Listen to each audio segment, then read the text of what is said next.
বকুলপুর গ্রামে বিশু ধোপা তার বউ ময়নাকে নিয়ে বাস করত। গ্রামের বাড়ি বাড়ি গিয়ে জামা কাপড় এনে তা মোড়লের পুকুরে ধুত। গ্রামের সকলেই তাকে বিশু ধোপা বলেই ডাকত। ও গিন্নিমা, কই গো কই গো সকলে, আজকে আর জামা কাপড় নেই, দাও গো দাও গিন্নিমা। আহ মরণ, সকাল সকালে সে আমার ডাক পারিস কেন বাপু শুনি? তোকে বলেছিলাম না দুপুর দুপুর আসবি? তা বললে কি হয় গো গিন্নিমা, আমি তো এই সময় সকলের বাড়ি থেকে কাপড় নিয়ে ধোয়ার জন্যে, দুপুরবেলা কাচতে হবে তো। শান্তি, এই শান্তি, জামা কাপড়গুলো বিশুকে দিয়ে যা তো।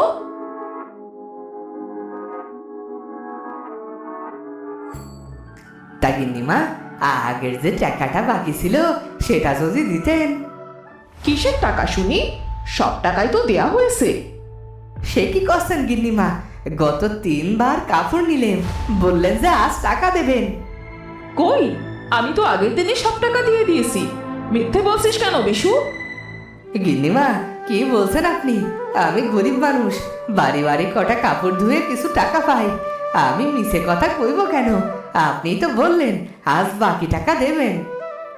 আবার আমার মুখের উপর কথা কইছিস? বেরো বেরো এখনই বাড়ি থেকে। আপনারা বড় লোক মানুষ, কিন্তু তাও গরিব মানুষটার কটা টাকা মেরে খেতে ভোলেননি। হে, এ তুই কি বললি? আমরা মানুষের টাকা মারি? এত বড় সাহস তোর! খবরদার, আর যদি আমাদের পুকুরে কাপড় ধুয়েছিস তুই। ধোবনি ধোবনি, আর কোনো কালেও আপনাদের পুকুরে কাপড় ধোবনি।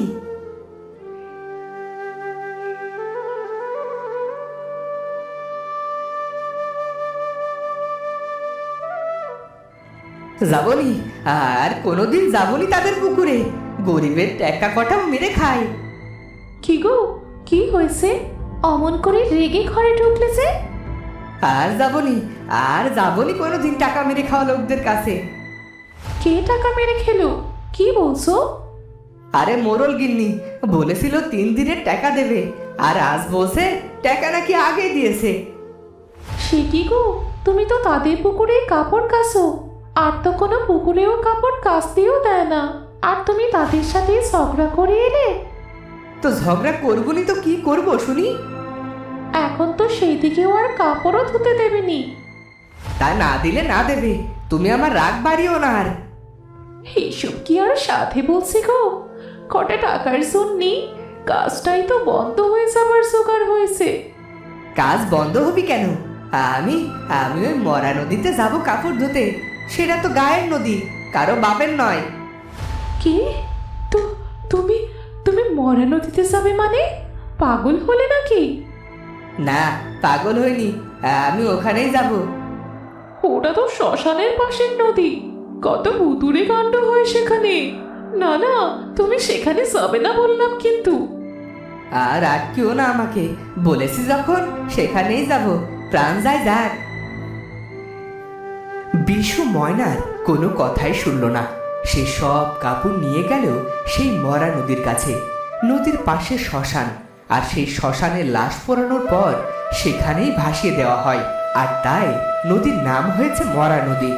মাঝে মাঝেই এখানে অনেক ভূতুড়ে কাণ্ড দেখা যায়। বিশু গেল সেখানেই কাপড় কাচতে। কি এমন আছে এই নদীতে যে সবাই এটাকে এত ভয় পায়? আমি তো কিছুই দেখছি না, সকলে শুধু শুধুই ভয় পায়।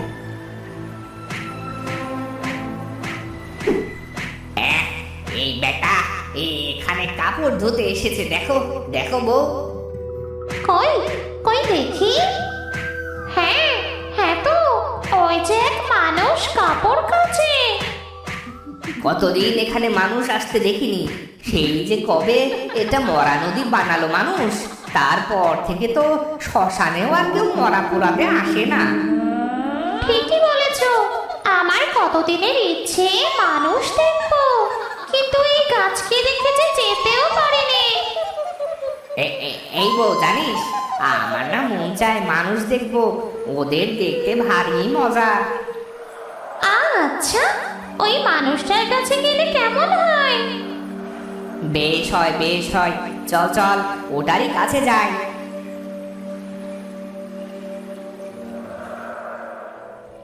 এমন আশ্রাবো না যে বাপের নাম ভুলে যাবে। এমন আশ্রে আশ্রে ধোবো যে আজ সব ময়লা চলে যাবে।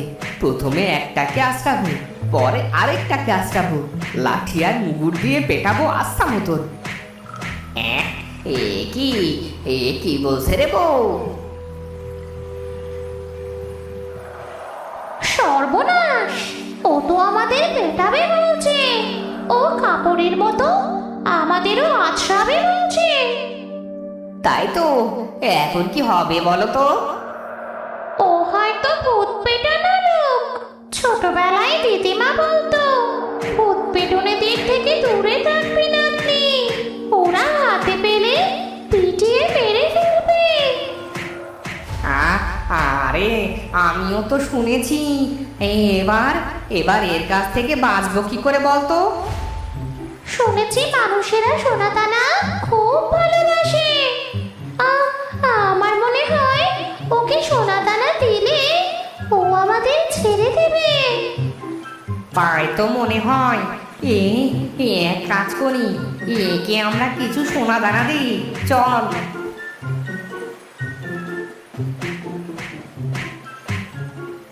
আরে আরে এগুলো কি? দেখে তো মোহর মনে হচ্ছে। হ্যাঁ তাই তো। আরে এ কি আশ্চর্য ঘটনা! এ দেখি নদীর পানিতে সোনার মোহর ভেসে আসছে। এ কি করে সম্ভব?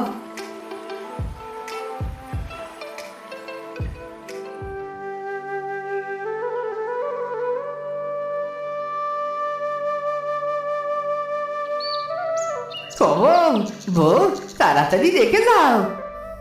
এ কি, তুমি এত তাড়াতাড়ি ফিরে এলে যে? কি হয়েছে? ঘরে চলো তাড়াতাড়ি, ঘরে চলো। এক আশ্চর্য ঘটনা ঘটেছে গো। কি ঘটেছে গো? খারাপ কিছু না তো? কতবার বলেছি ওই মরা নদীতে যেও না, মানুষ নাকি সেখানে লাশ ভাসতে দেখে। আরে গেছি দেখেই তো এমন ঘটনা ঘটলো। বেশি কথা বলো না তো, ঘরে চলো, ঘরে চলো, সব বলছি। চলো চলো। ঘরে গিয়ে বিশু তার স্ত্রীকে সব ঘটনা খুলে বলল। সে কি, অমন ভুতুরে মরা নদীতে সোনার মোহর আসবে কোথা থেকে? তবে সবাই যে বলে সেখানে ভূত আছে। আরে সেসব কিছু নয়, আজ যা মোহর পেয়েছি তাতে বসে বসে খেতে পারবো বছরের পর বছর। তাহলে চলো, তাহলে আমিও যাবো মোহর আনতে। আচ্ছা, কাল দুজন মিলে মোহর আনবো। পরদিন বিশু, ধোপা আর ময়না দুজন গেল মোহর আনতে।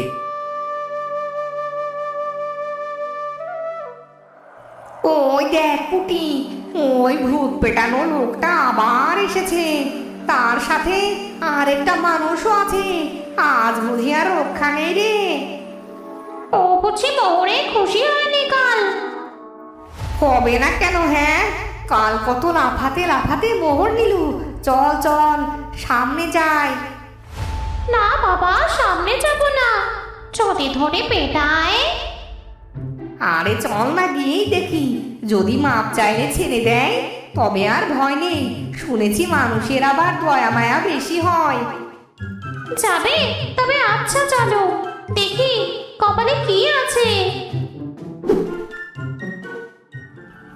কই গো, এত সময় দাঁড়িয়ে আছি কিন্তু মোহর তো আসছে না। তুমি যে বললে মোহর এসেছে।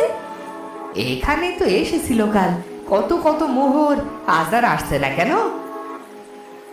হুজুর, আমাদের পেটাবেন না হুজুর, আমাদের মাফ করে দিন হুজুর। আপনি আমাদের ওস্তাদ, আমাদের মারবেন না। আমরা আপনার গোলাম হয়ে থাকবো হুজুর, তাও আমাদের পেটাবেন না আপনার ওই মুকুট দিয়ে। ওরে, এই যে দেখি ভূত। কে কোথায় আসো গো? কে কোথায় আসো? এসো গো, এসো। আমরা যে ভূতেদের কাছে এসে পড়েছি। কে কোথায় আসো? না না হুজুর, ছেড়ে দিন, আমাদের মারবেন না। না না হুজুর, ভূত পেটানোর জন্য অন্য কাউকে ডাকবেন না। আমরা এই কান ধরছি, কোনো দিন আর এইখানে আসবো না। আপনাকে খুশি করতে এই মোহরের চারা দিয়ে যাচ্ছি। এই গাছ বড় হলে আপনি যত চাইবেন মোহর পাবেন। পালা পুটি পালা। চলো চলো, এখান থেকে ভাগি, ভুলেও আর মানুষের সামনে আসবো না। মোহরের ছোট চারা গাছ নিচে ফেলে পুটি আর বিট্টু পালালো। এদিকে ময়না আর বিশু বুঝতে পারলো যে ভূত দুটো ওদের দেখে ভয় পেয়েছে। এইটা কি হলো বলো তো?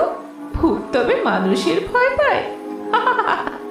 আর আমরা তো এতদিন ওদের দেখে ভয় পেতাম। চলো চলো, ওদের দেয়ায় চারা গাছটা গিয়ে লাগাই, দেখি সত্যি সত্যি মোহরের গাছ কিনা। কাল তবে ওরাই আমায় দেখে ভয় পেয়ে মোহর দিয়েছিল।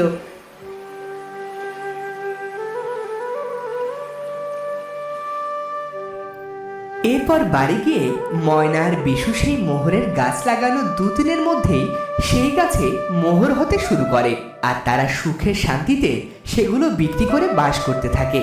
তো বন্ধুরা, ভিডিওটি কেমন লাগলো? যদি ভালো লাগে চ্যানেলটি সাবস্ক্রাইব করে বেল আইকনটি বাজিয়ে দিও। দেখা হচ্ছে পরের ভিডিওতে। ধন্যবাদ।